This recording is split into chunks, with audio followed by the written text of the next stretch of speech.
这是台湾出现到一个发烧和血小板综合症减少的确定病例。这个70外岁乌里桑，敢若因为鼻糖加着熊熊发烧出鼻啊，互人送去加护病房急救。在咱台湾有可能是患到的，就是微小腺头鼻这款的糖。疾管署即马等咧了解感染源到底是为倒位来，嘛要提醒民众，无论去新华区还是去牧场，上好莫去吸毒动物，嘛爱转这个红棒糖的药剂，安尼较妥当。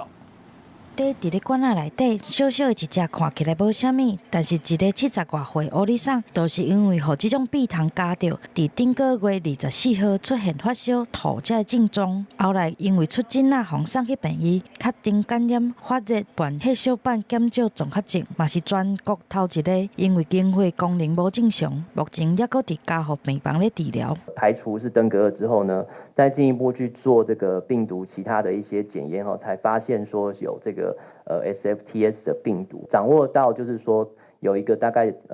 如说 GPS 的定位点哦，那我们会再派一组人到那个地方去了解哦。发热伴血小板减少综合症，全世界通用的名是 SFTS。2009年头一遍伫中国大陆互人发现，最近伫日本、南韩嘛有上万件确定的病例。若是接触患者的血，都有可能会互人传染，死亡的比例是5到15%。以台湾来讲，上有可能是透过亲像伫咧台湾山区牧场的微小腺头鼻来传病毒。这种鼻糖是春天甲热天两季上接出现，一旦若互伊叮着也是加着，就会出现红疹、皮疹、发烧也是吐，也佫有血小板减少这个症状。真少数的患者会出现多重器官衰竭，甚至有性命的危险。它的寄主呢，比较是像是牛啊、羊呢，大概是在比较放牧的牧场上面，比较会常常看到这些的品种。因为感染 SFTS 无适合药啊，只会当来治疗。建议民众若是有要去山区活动，上好还是爱喷红蠓仔药剂，嘛莫接触野生的动物，避免叮着也是加着感染病毒。